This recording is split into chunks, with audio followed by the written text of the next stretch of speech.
A'udzubillahi minasyaitonirrajim. Bismillahirrahmanirrahim. Asyhadu an la ilaha illallah, asyhadu anna Muhammad Rasulullah. Allahumma sholli ala sayyidina Muhammad wa ala ali sayyidina Muhammad. Kama sholaita ala sayyidina Ibrahim wa ala ali sayyidina Ibrahim bil alamina innaka Hamidum Majid. Sebelumnya kita panjatkan dahulu doa kepada Gusti Allah Ingkang Maha Agung untuk seluruh saudara-saudara kita yang telah bermurah hati ya, memberikan sholawatnya kepada channel dakwah ini sehingga channel dakwah ini dapat eksis, hadir dalam ruang-ruang diskusi kalian semuanya, baik yang di mancanegara maupun di dalam negeri.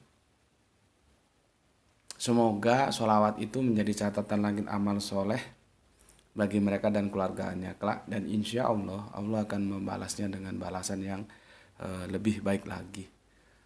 Begitu juga untuk seluruh viewer terkasihku dimanapun kalian berada, aku ucapkan terima kasih. Yang harapannya ini semoga anti skip dan anti download sehingga iklannya bisa masuk. Karena kemarin loss, ndak tembus ya, di bulan kemarin ya ndak tembus. Semoga iklannya bisa masuk. Kalau di skip terus iklannya ndak masuk nanti. Ya. Kalau iklannya tidak masuk, YouTube tidak kasih kontribusi nanti. Tapi ya itu kesadaran kalian lah ya. Aku hanya mengingatkan. Dan berikutnya, bagi yang berkenan silahkan di-share link-link kajian dari channel dakwah ini ya. Semoga itu menjadi catatan langit juga bahwa engkau mengambil bagian dalam syiar dakwah Islam. Seperti kajian yang kemarin itu, aku jamin ya, belum ada yang membahas surat At-Takasur seperti itu. Ya. Kalau sudah ada, tolong tunjukkan sama aku siapa supaya aku mempunyai sebuah informasi yang lengkap. Tapi sejauh yang aku tahu, sejak aku dari kecil sampai sekarang ini sudah setengah umur, aku belum pernah dengar. Ya, kebanyakan memahami surat At-Takasur ya seperti itu saja, sehingga dia tidak menjadi terapan, tidak menjadi aktualisasi dalam kehidupan. Karena apa? Semua dibawa ke nanti. Ya. Surga dan neraka itu kan urusan nanti, urusan akhirat. Ya. Jadi kumaha engkek wae lah. Apa jari mengko? Apa kata nanti? Ya. Oke, tapi alhamdulillah kemarin sudah kita tuntaskan. Minum dulu. Ini baru mandi seger ya. Bismillah. Karena di sini masih panas, jadi kalau di sini masih dingin, jadi kalau mandi siang-siang.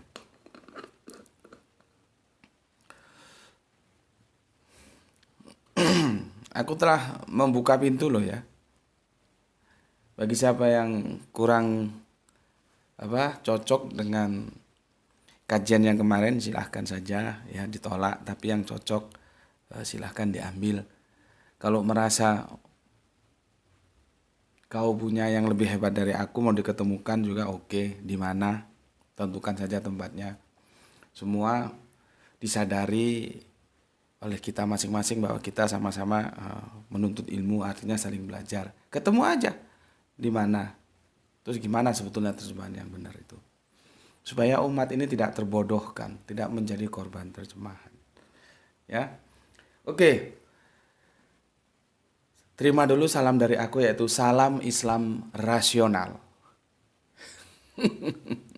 Ya, tajuk kita kali ini masih melanjutkan request dari abah kita yang ada di Bogor. Kemarin aku menyelesaikan baru yang pertama karena dia ada 2 request surat ya. Kemarin At-Takasur dan sekarang tentang Ghafir. Maka aku kasih tajuk nggak jauh-jauh beda ya. Karena kan gini, makanya sebelum lihat ke sini nanti kan sama Gra itu dibikin playlistnya, harus dilihat semuanya supaya kerangka berpikirnya itu kalian paham. Di sini sebetulnya aku tidak akan menjelaskan surat Ghafir sama seperti At-Takasur. Tapi akhirnya karena banyak pemikiran-pemikiran yang keliru mengatakan bahwa At-Takasur mengatakan bahwa aku gopir itu adalah sebuah argumentasi bagi mereka untuk mengatakan bahwa surga itu sudah diciptakan, gitu. Neraka itu sudah diciptakan, gitu. Maka aku bilang enggak, dalil itu tidak handal. Dan untuk menunjukkan ketidakhandalannya itu, maka mau tidak mau aku harus menjelaskan apa sebetulnya maksud surat Al-Ghafir itu. Seperti kemarin aku menjelaskan apa sebetulnya maksud dari surat At-Takasur itu. Dan ternyata runtuh kan? Runtuh, nggak bisa At-Takasur itu digunakan untuk menunjukkan bahwa neraka itu sudah ada. Iya kan? Oke. Sekarang masih sama seperti itu ya, bukan neraka, bukan neraka, ya. Tapi ini pesan.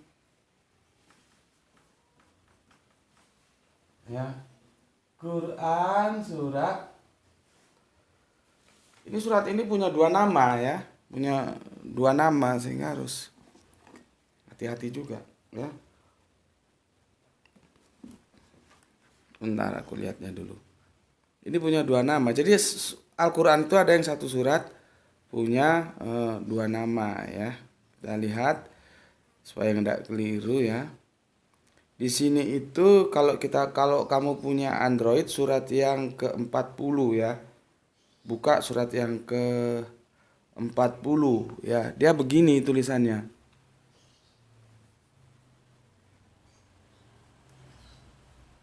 Atau nanti kecil ya.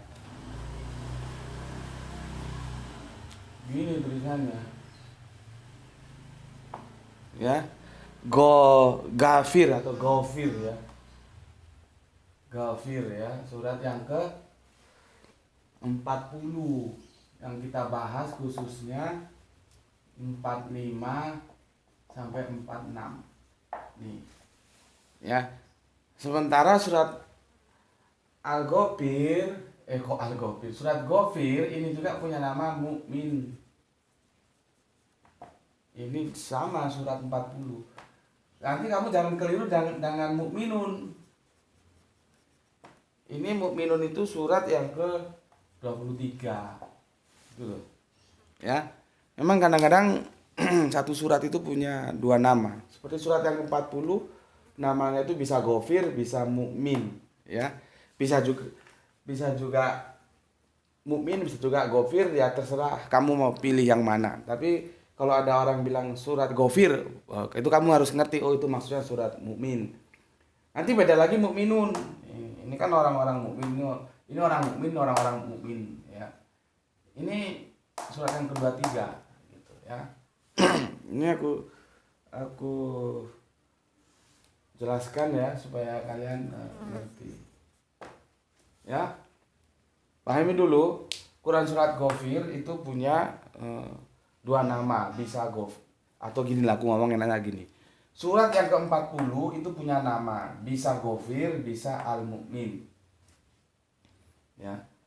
Awas keliru dengan yang ke-23 itu Al-Mu'minun. Kalau ini orang mukmin, ini orang-orang mukmin gitu.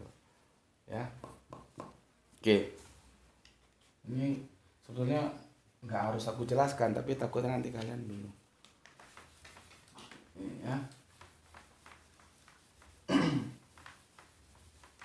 Nggak tahu ini nanti bisa satu seri apa enggak. Kalau nggak bisa ya kita bikin 2 seri lah. Ya. Oke. Aku mau baca dulu komen dari kalian semuanya. Ya.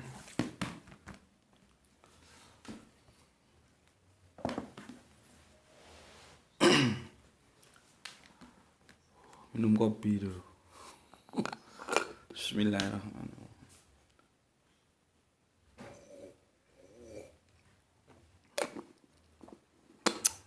Tetes terakhir begitu indah.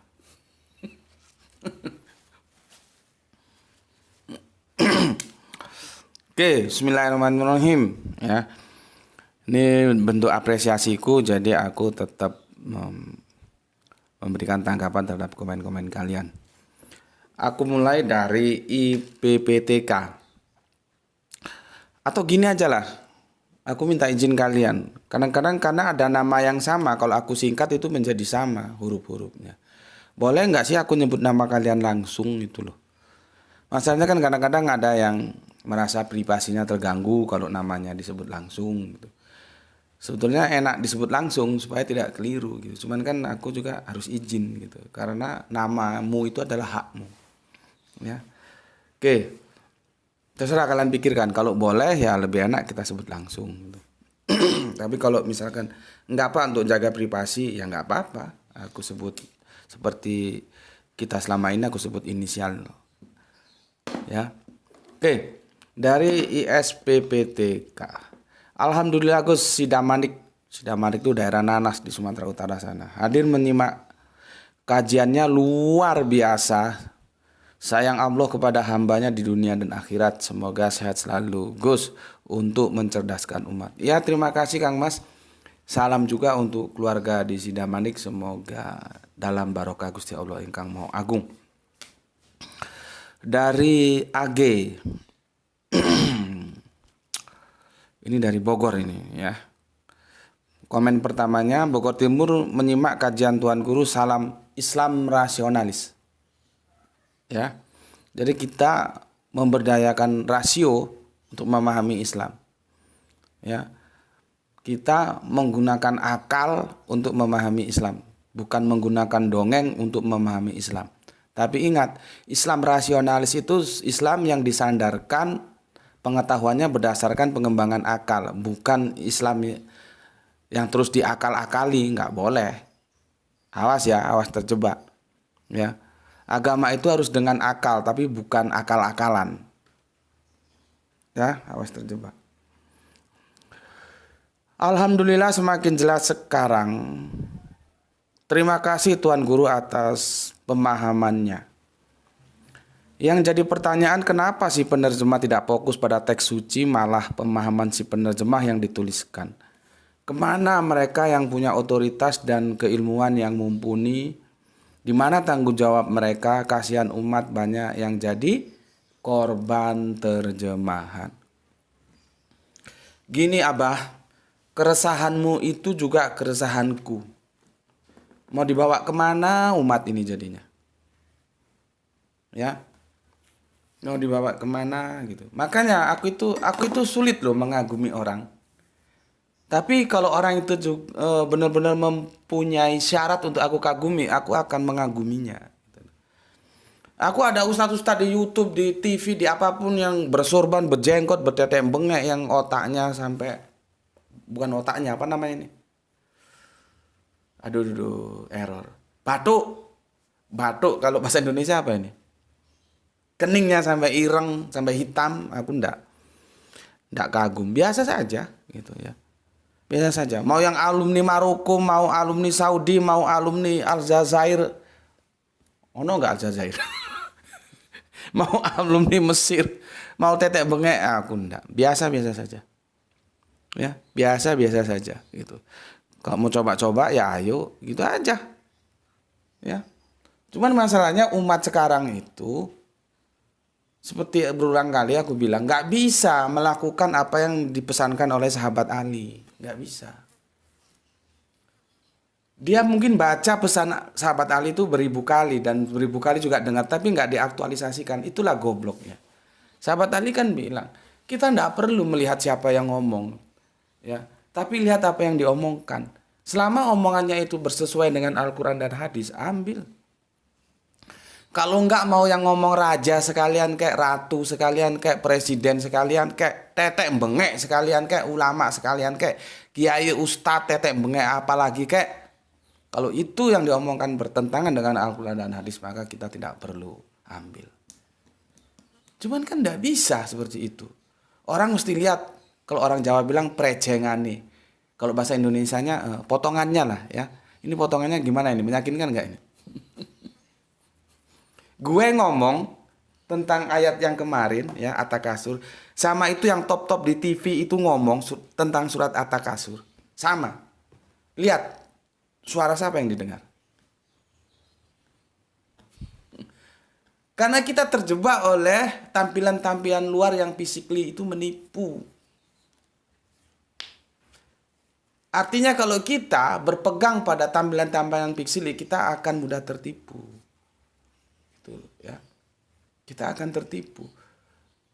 Berapa sih banyak baju kesolehan yang mereka pakai, toh akhirnya juga kena KPK, itu juga ada. Partai dari tokoh partai yang mengatakan partai Islam masuk KPK juga.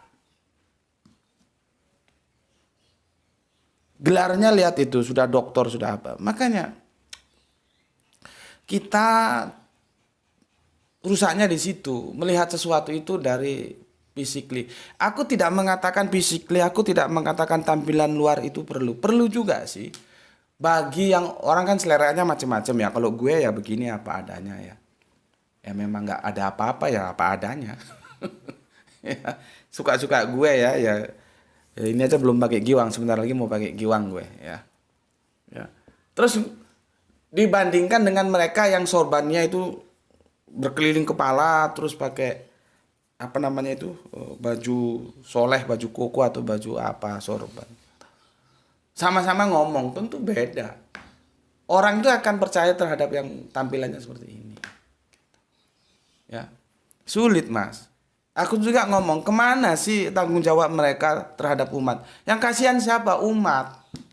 Umat menjadi korban terjemahan. Tapi apakah kita bisa menyalahkan Depak? Enggak juga.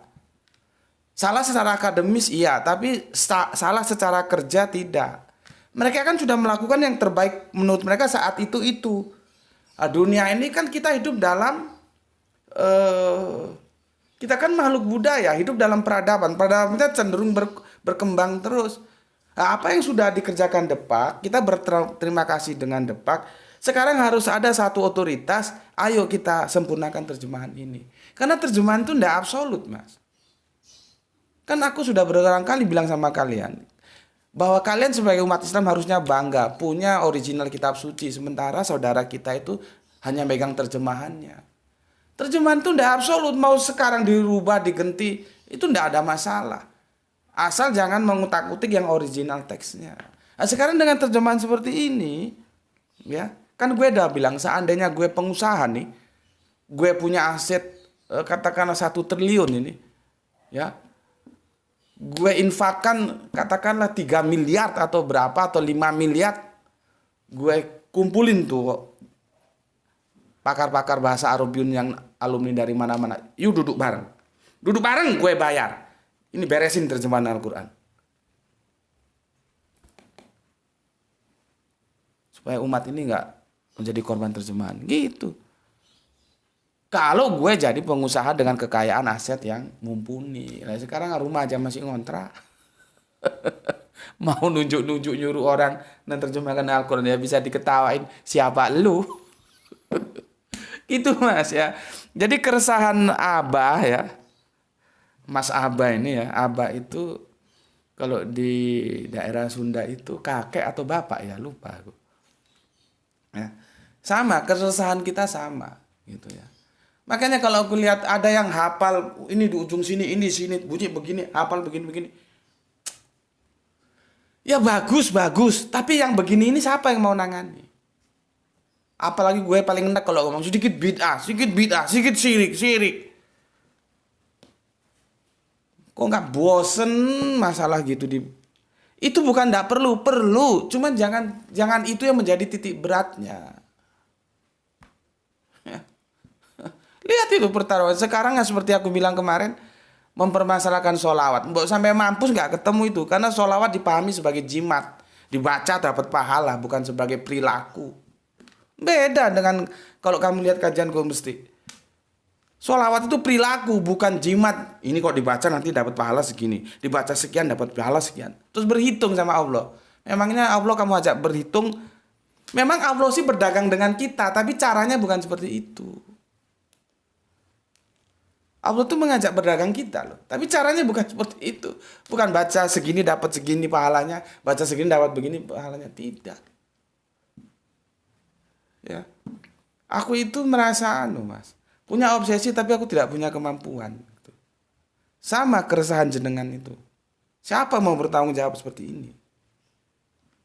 Ya. Makanya kalau aku bilang, kalau orang kaya itu masuk surga itu goblok. Gobloknya goblok tuh orang kaya kok bisa, sorry. Orang kaya masuk neraka itu goblok. Karena dia punya kesempatan untuk bisa masuk surga. Misalkan seperti tadi ini, dia punya konglomerat perusahaan berapa, biayai, pilih orang-orang pintar itu untuk menerjemahkan ulang Al-Quran. Itu kan sudah bekal dia untuk mati nanti. Mati 1 sen pun nggak dibawa. Kamu lihat itu, yang namanya kain kafan kenapa nggak ada sakunya? Karena uangmu walaupun 1 sen pun nggak bisa kamu bawa mati. Makanya mumpung kamu hidup, ambil seperlunya menurut kehidupanmu. Setelah itu gunakan untuk perjuangan, untuk sholawat. Bersolawat terhadap Kanjeng Nabi itu mendukung apa upaya yang dikatakan Kanjeng Nabi. Kan begitu. Cuman kan repot. Ya. Dan aku juga bukannya menyalahkan orang yang berpenampilan resmi, baju koko gini, pakai sorban. Enggak. Ya silakan saja kalau memang harus begitu. Ya. Cuman ya harus diimbangi. Gitu ya. Diimbangi. Ya. Dan umat jangan tertipu. Ya. Ya. Ya udahlah, kita melakukan apa yang bisa kita lakukan dan aku juga melakukan apa yang bisa aku lakukan. Allah tidak menuntut di luar kapasitas kita. Allah tidak akan menuntut aku karena aku bukan pengusaha. Allah hanya menuntut sebatas yang aku punya. Aku punya pengetahuan, ya sudah, pengetahuan ini aku bagikan untuk kalian. Dan kalian terserah mau ikut mau enggak. Yang jelas kewajibanku, tugasku membagikan pengetahuan. Karena aku nggak punya duit. Kalau aku punya duit, aku ngomong duit yang aku bagikan. Kan kita apa yang kita punya kita bagikan untuk perjuangan dakwah ini gitu. Ya. Itu Mas ya. Makanya aku bilang tadi. Ini sebetulnya pemikiran yang salah, tapi pemikiran nekat. Kalau ada orang kere masuk neraka itu ya pantas lah. Karena dia dihimpit oleh kehidupan yang begitu keras, tidak ada pilihan lain. Ya semoga Allah nanti mengampuninya ya, gitu aja. Tapi kalau ada orang kaya masuk neraka itu kebangetan. Ya, orang kaya itu seharusnya masuk surga lah. Ya, banyak kesempatan bisa diraih. Kalau orang kere masuk neraka itu ya rotok pantes gitu. Karena dia melakukan dosa karena kehidupannya yang berat gitu, ya. Tapi ya jangan diikuti pemikiran ini, pemikiran sekuler yang salah gitu ya. Seharusnya lah orang kaya masuk surga dengan kekayaannya, orang miskin juga masuk surga karena kemiskinannya. Idealnya seperti itu. Ya, oke, begitu Abah ya, keresahan Abah juga keresahanku ya, bagaimana umat ini. Tapi kita bisa apa? Kita orang kecil ya, hanya bisa melakukan hal-hal kecil. Kemudian untuk Mas DS di Semarang, terima kasih. Terima kasih Gus atas pencerahannya. Salam Islam rasional. Oke, terima kasih kembali, salam rasional ya.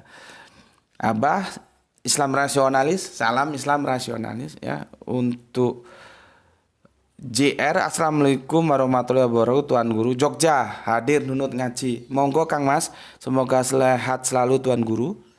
Ya semoga kamu juga sehat bersama keluarga. Aku kalau ke Jogja itu Mas mesti pinginnya jalan-jalan ke Malioboro. Lihat apa? Lihat angklung.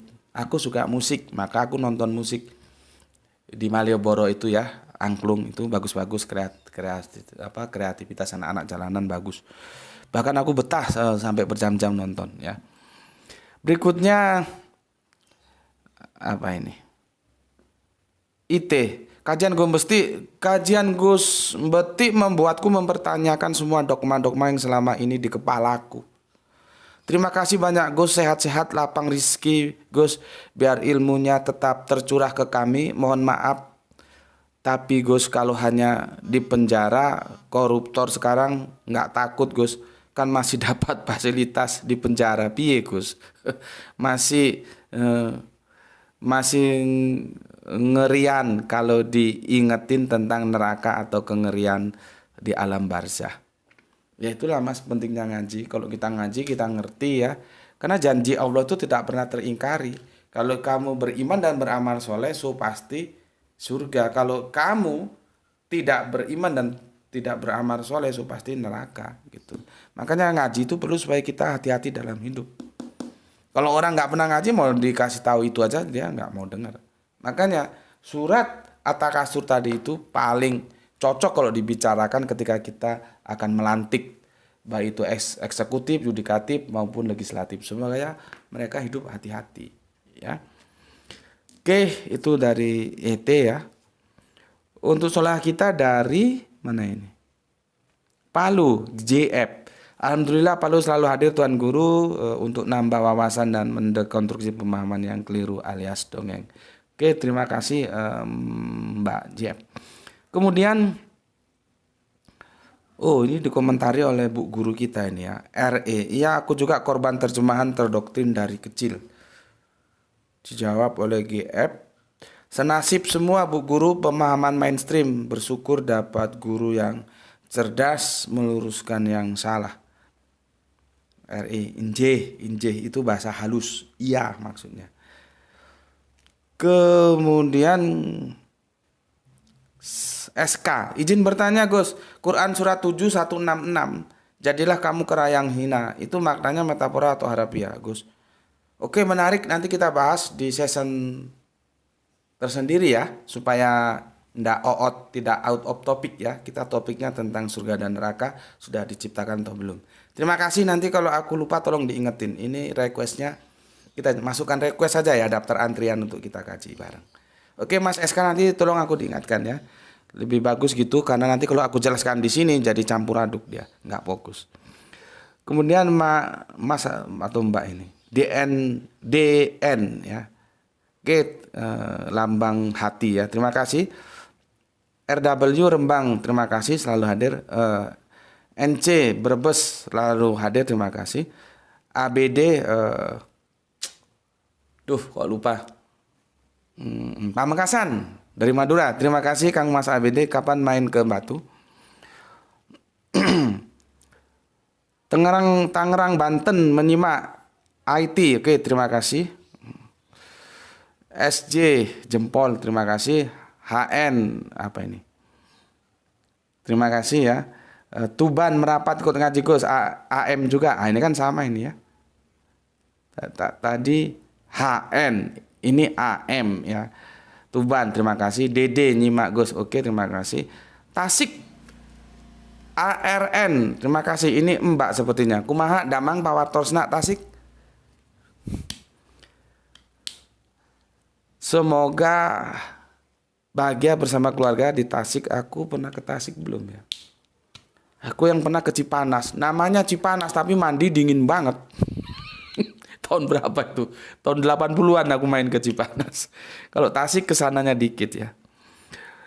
Oke, atur nuhun Neng ARN ya di hari Tasik. Terus ini Pemalang, Soleha kita KM, terima kasih. Nah, ini mantap ini. Ini mantap ini. DR, ini saudara Kristen kita, ini mantap ini. Dalam suatu hadis lain Rasulullah Shallallahu Alaihi Wasallam menjelaskan bahwa laki-laki ahli surga akan dinikahkan dengan 72 bidadari. Rasulullah SAW bersabda, aku kurang welcome bersabda ya. Kalau Allah bersabda gitu ya. Dulu nggak ada begini. Rasulullah Shallallahu Alaihi Wasallam bersabda nggak ada. Nggak tahu sekarang kok trennya jadi bersabda ini dari mana. Dulu kalau bersabda itu mesti Allah dalam sabdanya gitu ya. Tak seorang pun yang Allah masukkan ke dalam surga kecuali Allah pasangkan dalam kurung ini.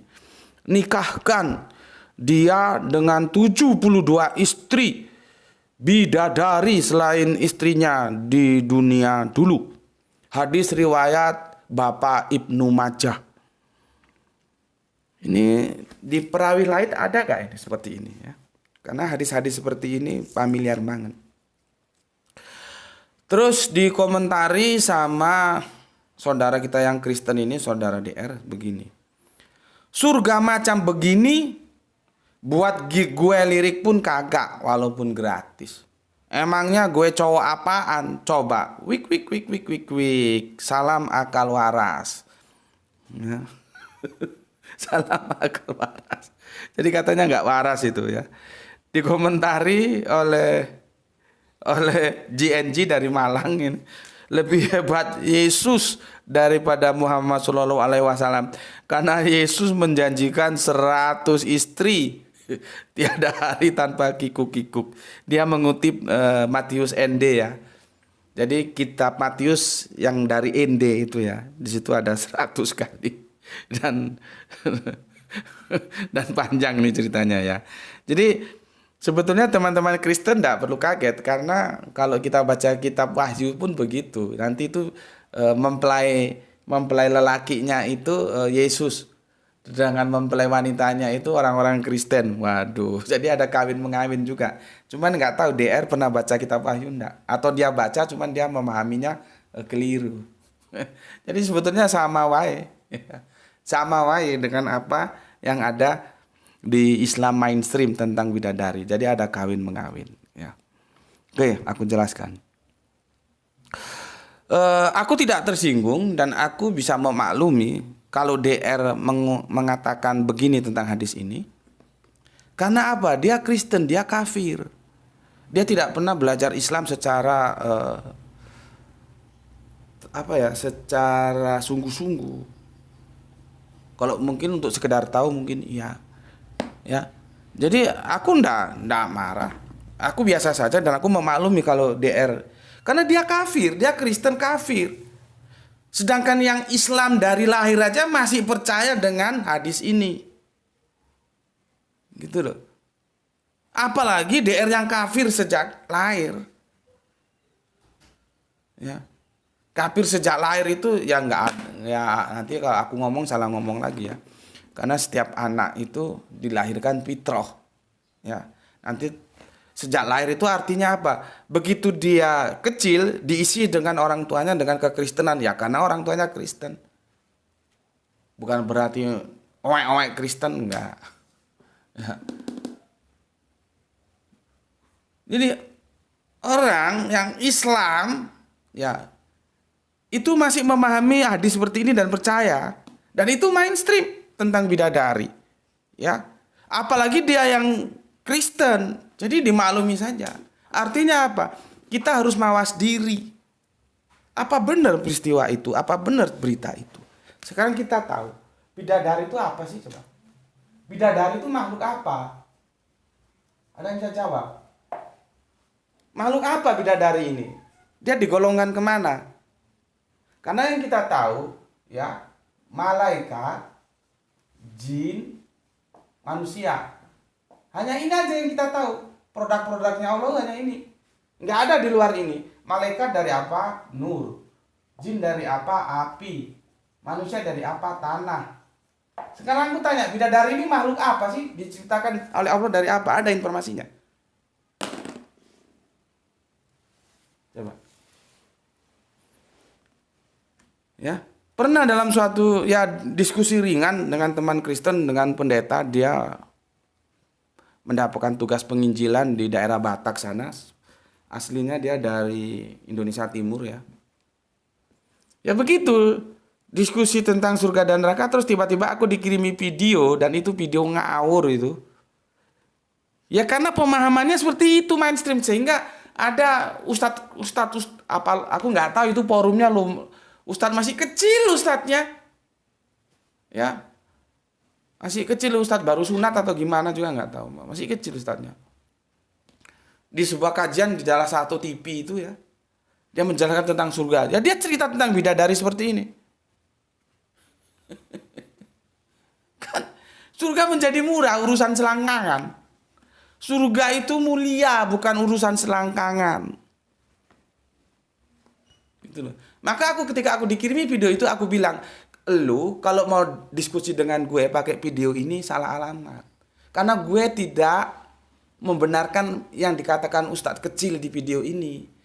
Pemahaman ustadz kecil di video ini bahwa kita nanti dapat bidadari dan nggak enak aku ngomongnya. Pesta SEK itu kan menurut dia. Kalau gue tidak memahami seperti itu, silakan aja tanya sama dia. Atau tanya sama Islam-Islam lain yang mainstream itu, tanya. Kalau sama gue lu salah alamat. Karena gue sendiri menolak itu kok. Gitu. Sama aja kalau aku mau debat, atau mau diskusi dengan Kristen, aku harus tahu dia Kristen apa. Kalau dia Kristen tauhid atau saksi Yehova, nggak mungkin aku mendiskusikan siapa Yesus. Karena sudah clear, sudah ketemu, Yesus bukan Allah dan dia adalah nabi yang dimuliakan oleh Allah. Nggak mungkin. Sama saja ketika ada Kristen menyodorkan video itu ke aku, dia salah alamat. Kenapa? Aku sendiri menolak itu kok. Tapi ini nggak bisa kita bahas di sini. Ini hanya sekedar informasi saja. Dia perlu waktu khusus ya. Karena jauh-jaha itu dipahami keliru. Seperti aku bilang, ketika aku membaca surat Al-Baqarah, ya itu kan ada pasangan. Pasangan Adam itu harus diposisikan sebagai nabi. Maka nabi pasangannya umat. Bukan Adam kamu posisikan sebagai personal dan kebetulan dia istri. Kebetulan dia sebagai suami, maka pasangannya istrinya Hawa. Kan jadi kacau. Al-Quran itu tidak berbicara personal, dia berbicara komunal. Karena dia akan menjadi panduan hidup orang banyak. Apa perlunya kok cerita personal dimasuk ke situ? Cuman kan kerangka berpikir kita sudah terlanjur tercekoki Adam Hawa. Adam Hawa. Jauh jatun itu siapa? Pasangannya itu siapa? Ya karena di sini sudah diposisikan Adam itu hanya sebagai laki-laki yang berfungsi sebagai suami, maka ini istrinya. Begitu juga tentang, kamu bukalah ayat-ayat Al-Quran, nanti kan dia itu tentang pasangan. Lah pasangan itu apa mesti istri? Coba otakmu dibuka. Otakmu itu gobloknya supaya hilang, coba dibuka. Apakah pasangan itu mesti istri?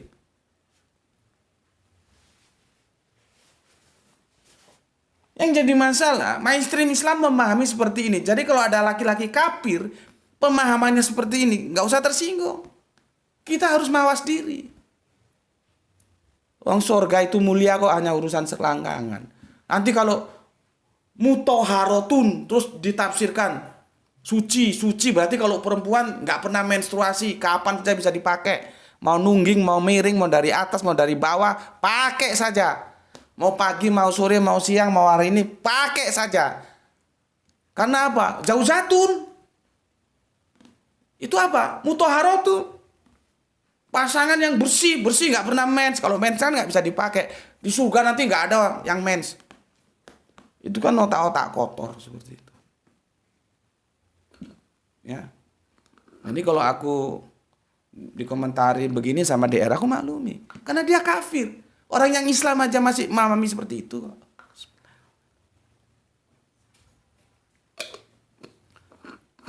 Cuman pesanku untuk DR, baca juga kitab Wahyu. Atau baca juga yang dijelaskan oleh JNG itu ya. Ya, bagaimana dijanjikan istri. Jadi sama saja pemahamannya. Aku itu merasa hebat ya. Karena aku baca Bible tapi pemahamanku tentang Al-Quran tidak terkontaminasi Bible.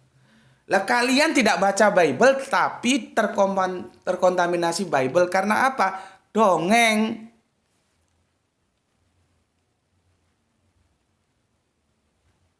Karena dongeng. Dan dongeng-dongeng itu ada yang terkontaminasi dari Bible. Jangan-jangan pemahaman pasangan itu istri ya terkait dengan apa yang ada di Bible. Gitu loh. Seperti Isra Mi'raj itu kan Bible punya itu. Mana ada di Al-Quran menjelaskan. Kok Isra Mi'raj? Kanjeng Nabi bisa turun lagi. Itu kan perjanjian baru. Bible perjanjian baru itu. Mana ada Al-Quran bilang Kanjeng Nabi bisa mau turun lagi ke bumi. Paling-paling kamu akan menyuguhkan sama aku surat Az-Zukhruf 61. Itu sudah tak bikin ludes Az-Zukhruf 61 itu. Bagaimana cara memahaminya. Jadi kalau kamu suguhkan itu ke aku, kedaluarsa, kamu cari dalil yang baru. Itu sudah 11 seri aku bikinkan. Sudah nggak usah perlu percaya lagi Kanjeng Nabi Isa turun lagi. Cukup Kanjeng Nabi Muhammad sudah cukup. Ngapain lagi? Kecuali kalau kamu masih merasa kurang dengan Kanjeng Nabi Muhammad, kamu tunggu tuh Kanjeng Nabi Isa. Sampai mampus lu nggak akan turun lagi. Itu Bible punya, khususnya perjanjian baru. Terjemahan itu masuk ke kita. Ditambahi dongeng-dongeng lagi. Ya, akhirnya ya seperti itu. Oke. Itu tanggapanku untuk DR ya. Silahkan kamu diskusikan sama orang Islam yang percaya dengan hadis ini, yang katanya mau dapat bidadari gitu ya. Tapi kamu tanya dulu bidadari itu termasuk yang mana? Karena dalam Islam itu seperti ini. Manusia itu dari tanah, jin itu dari api, malaikat itu dari nur. Lah dia ada makhluk bidadari dari apa ya? Kamu tanya dulu, bisa jawab nggak dia? Kalau nggak bisa jawab, suruh ngaji lagi dia.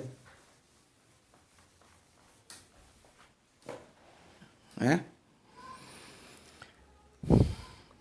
Oke.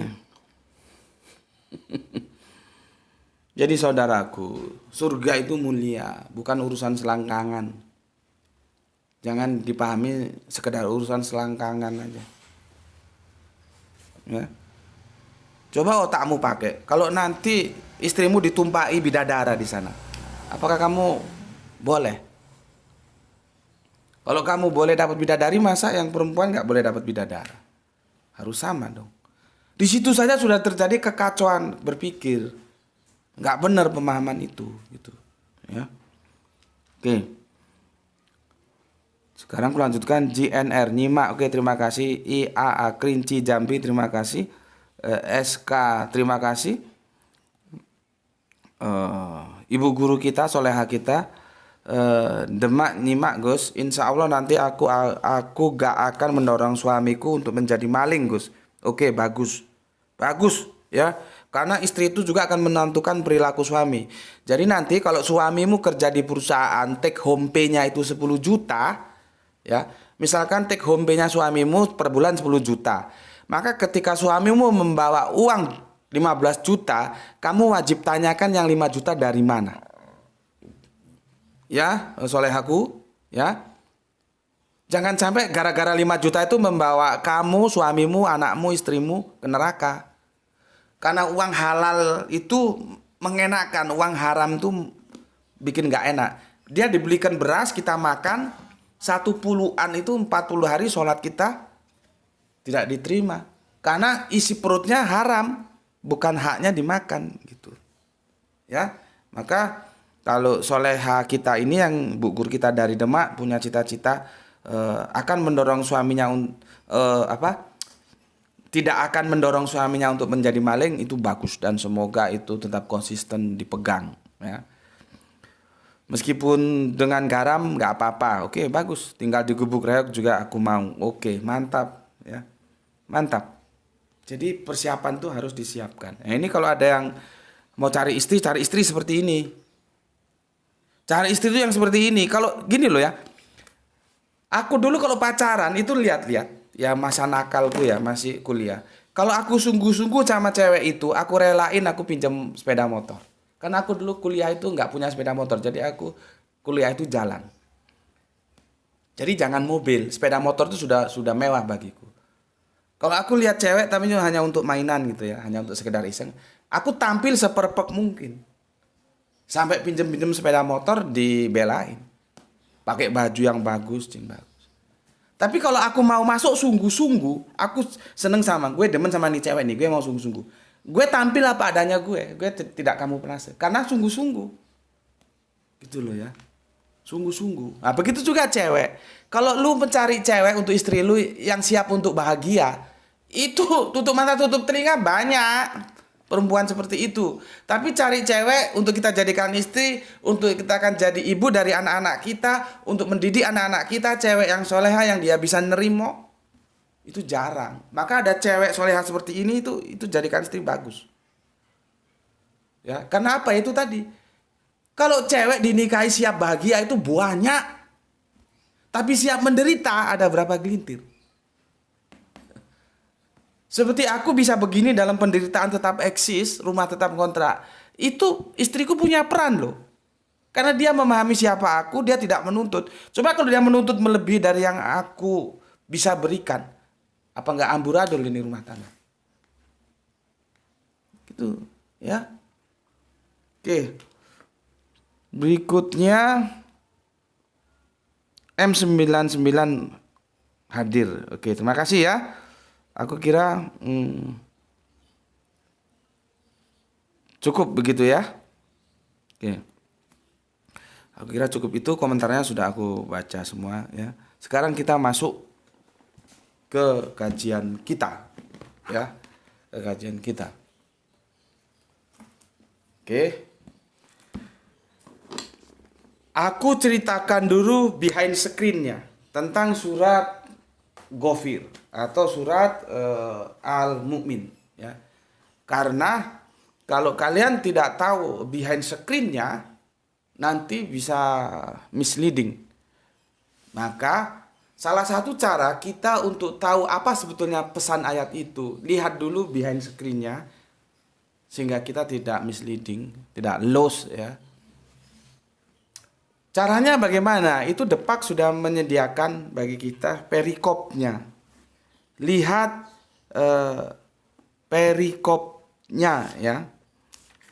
Di sini perikopnya itu bisa kamu lihat di surat Al-Mu'minun. Keliru lagi kan? Surat Al-Mu'min. Kalau di sini Al-Mu'min, di situ Al-Nun Ghafir ya. Surat yang ke-40 lah. Kalau bingung namanya kita sebut huruf angkanya aja. Surat yang ke-40 yaitu di ayat yang nomor 21. Itu di atasnya dikasih perikop pelajaran-pelajaran yang dapat diambil dari kisah Musa alaihi salam. Ya. Tapi kalau kita baca dari nomor ayat 21 terlalu panjang. Nanti aku akan bacakan mulai ayat yang ke 36 aja ya. 36. Oke. Ini ya nomor yang 21 ini. Nih. Ya. Aku baca perikopnya. Pelajaran-pelajaran yang dapat diambil dari kisah Musa alaihissalam. Oke. Aku tidak bacakan semua terlalu panjang, nanti kita langsung masuk ke ayat yang nomor berapa tadi ya, sebentar. Nomor 36 ya. Oke, aku cerita dulu. Kalau aku bacakan semua panjang, nanti kamu bisa baca sendiri Al-Qur'annya. Surat ini bercerita tentang kisah Kanjeng Nabi Musa. Aku sudah bilang berkali-kali, kalau kamu dakwah mendapat rintangan, itu justru kamu bahagia. Karena kalau kamu tidak dapat rintangan, baik itu serangan secara fisikly atau secara moral, atau kamu direndahkan, dihinakan, di apapun. Kalau kamu nggak dapat itu berarti kamu belum berdakwah. Karena dari dulu para nabi ketika berdakwah mesti mendapat hambatan seperti itu. Jadi wajar. Kalau kamu tidak mau mendapatkan hambatan serangan seperti itu, ya kamu nggak usah dakwah, tidur aja di rumah. Gitu loh. Ya. Bismillahirrahmanirrahim. Tidur aja di rumah. Maka kalau kamu berdakwah mendapat serangan-serangan seperti itu, justru kamu bahagia. Itulah tandanya bahwa kamu berdakwah. Kenapa demikian? Karena nggak semua orang bisa menerima dakwah kita. Jangan lu kira Kanjeng Nabi Musa ketika dakwah seluruh manusia saat itu ikut. Kanjeng Nabi Isa seluruh manusia saat itu ikut. Kanjeng Nabi Muhammad seluruh manusia saat itu ikut. Enggak. Makanya kalau dibilang Islam itu agama Arab, itu orang goblok. Kalau memang Islam itu agama Arab, tentunya semua orang Arab itu ikut Kanjeng Nabi Muhammad. Faktanya enggak. Bahkan harus turun perang berkali-kali terhadap kafir Quraisy. Kafir itu siapa? Ya Arab itu. Coba. Kalau seandainya Islam itu Arab, ya enggak ada peperangan, orang Arab semua ikut Islam. Faktanya kan tidak. Itu, ya. Oke. Tidak ada nabi ya yang ketika dia mulai berdakwah dia tidak mendapatkan rintangan, mesti mendapatkan rintangan. Dan rintangannya biasanya datang dari penguasa saat itu. Kita satu-satu ya. Siapa? Kanjeng Nabi Ibrahim. Siapa lawan yang dihadapi? Namrud. Ya kan? Nah, sekarang yang sedang kita bahas, Kanjeng Nabi Musa dapat lawan siapa? Fir'aun. Kanjeng Nabi Isa dapat lawan siapa? Dia dua sekaligus. tua-tua Yahudi dan Romawi sebagai penjajah. Kanjeng Nabi Muhammad dapat lawan siapa? Itu pagan-pagan Arab itu yang dipelopori oleh saudaranya sendiri, pernah pamannya enggak? Pernah pak D-nya atau apanya itu? Si Abu itu, Abu Jahal itu. Dan berikut antek-anteknya. Sampai Kanjeng Nabi mau dibunuh, sampai Kanjeng Nabi akhirnya Isra. Keluar dari Makkah. Untuk apa? Mempertahankan din, mempertahankan Islam. Jadi tidak ada nabi yang berleha-leha, karena sudah tertulis dalam Al-Quran, setiap nabi itu mesti punya musuh. Nabi itu pendakwah. Sekarang kita menapatilasi nabi apa? Terjun dalam dakwah, terus nggak punya musuh. Ya berarti kamu bukan dakwah. Ya. Karena apa? Tidak semua yang kita sampaikan itu bisa diterima orang. Gitu ya. Oke, jadi santai aja. Seperti halangan, rintangan itu santai aja. Ya. Nggak usah terlalu dipikirin. Anggap aja itu hiburan gitu. Ya. Nah sekarang dalam kasus ini terjadi pertarungan antara Moses atau Kanjeng Nabi Musa versusnya siapa? Ya penguasa saat itu, Fir'aun. Ingat, Fir'aun ini bukan personal name lah ya. Ini adalah gelar raja-raja Mesir. Nggak tahu ini Fir'aun yang keberapa, nanti kamu cari. Karena nanti penguasa Mesir ketika zaman Nabi Yusuf itu baik. Ya. Ketika zaman Nabi Musa kok ya pas jahat itu. Ya. Kok pas jahat. Ini sebetulnya ada sisi lain yang aku akan sampaikan, tapi mungkin lain waktu ya. Hanya pertanyaan saja lah aku kemas. Benarkah nabi-nabi dahulu itu hanya untuk umatnya saja? Hanya untuk bangsanya saja? Coba. Karena ada pemahaman begini, nabi-nabi dahulu itu seolah-olah tidak universal. Dia diutus hanya untuk bangsanya saja. Hanya Nabi Muhammad lah yang diutus untuk semua bangsa. Itu kira-kira benar nggak? Sebetulnya dari peristiwa ini kita bisa tahu untuk menjawab pertanyaan itu. Kan sering itu, ya. Sebentar agak pilek. Jadi seolah-olah hanya Nabi Muhammad saja yang universal. Nabi-nabi dahulu itu lokal. Hanya untuk rasnya saja, kebangsaannya saja, tidak untuk bangsa lain. Coba kamu jawab, masih benar nggak itu? Ya, kopi sudah habis.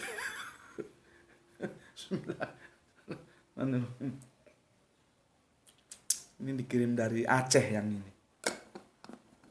Ini Aceh. Oke ya.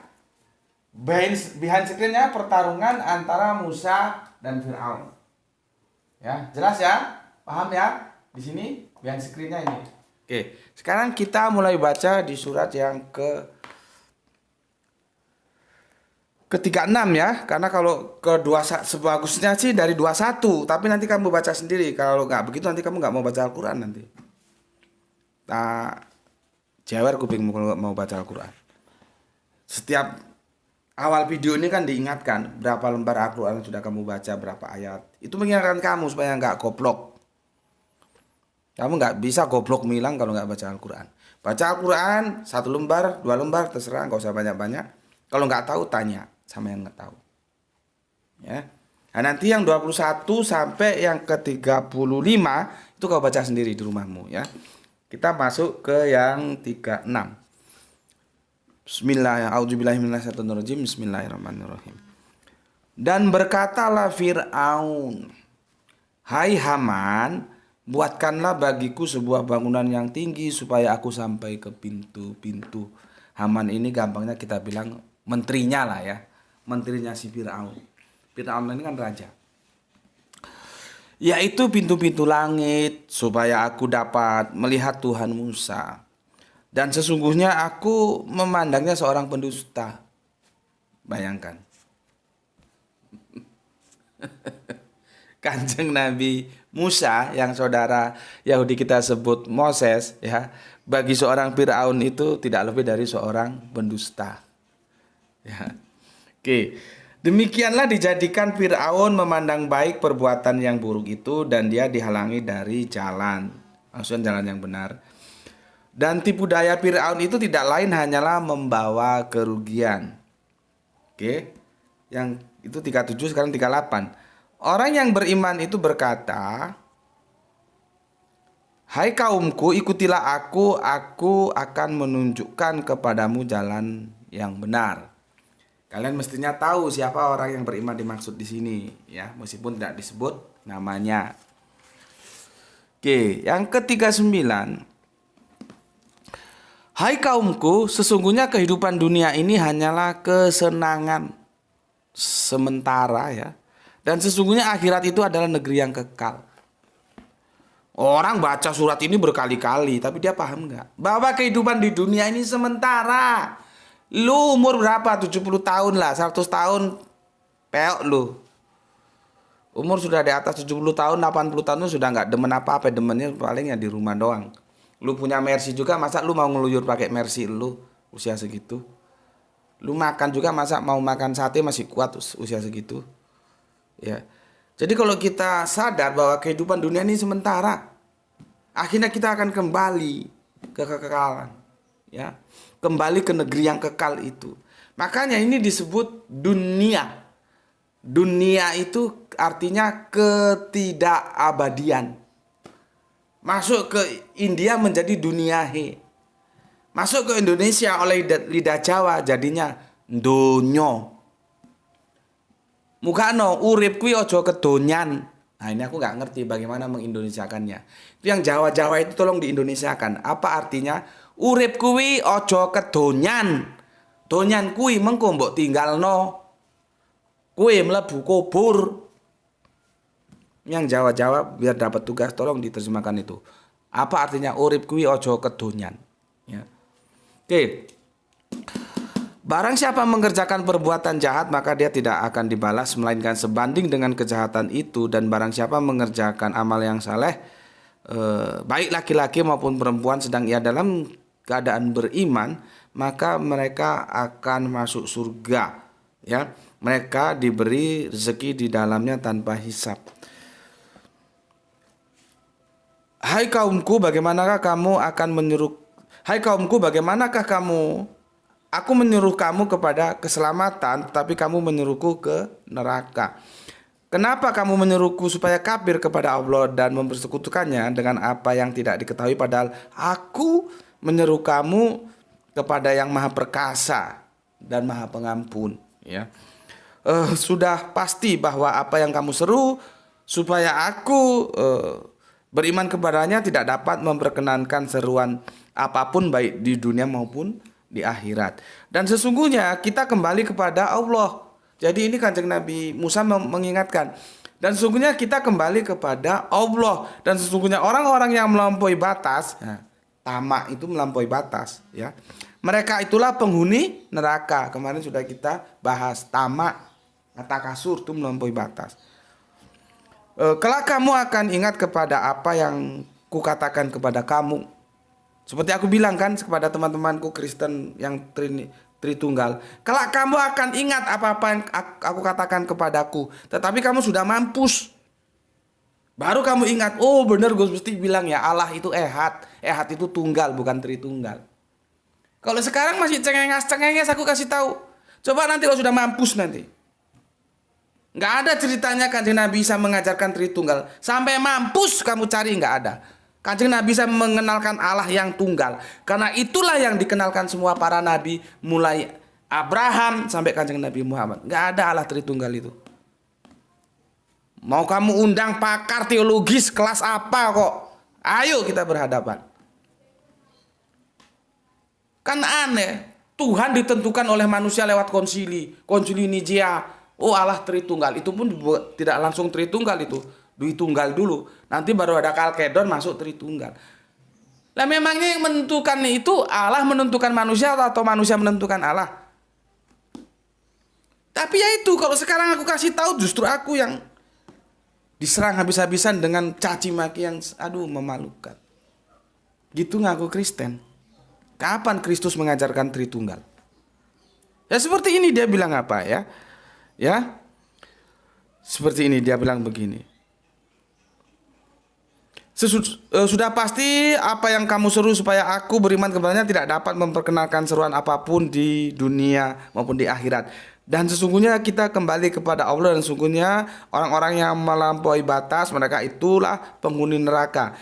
Kelak kamu akan ingat kepada apa yang kukatakan kepadamu, katakan Nabi Musa dalam dakwanya kepada, nanti Fir'aun ini bukan Fir'aun seorang loh ya, nanti ada penjelasannya. Maksudnya keluarga Fir'aun, keluarga, nah ini hati-hati lagi. Keluarga ini tidak diikat hanya dari darah saja. Makanya ketika memahami Ukta Harun itu juga harus hati-hati. Lah Kristen goblok, dia kirain Ukta Harun itu satu darah dalam satu waktu, ya jelas enggak lah. Berapa jarak antara Harun ke Maryam itu? Hampir 750 tahun. Dia yang goblok justru orang lain yang disalahkan, kan aneh. Ya. Oke ya. Kelak kamu akan ingat, seperti aku bilang, kelak kamu akan ingat ya kepada apa yang kukatakan kepadamu, dan aku menyerahkan urusanku kepada Allah. Sesungguhnya Allah Maha melihat akan hamba-hambanya. Ya, ini pertarungan dengan Kanjeng Nabi Musa bersama Fir'aun dan konco-konconya, CS-nya ya. Kita kan 45 sampai 46. Ini sudah masuk asar. Kita selesaikan di 45 sehingga ini seri pertama ya. Besok seri kedua.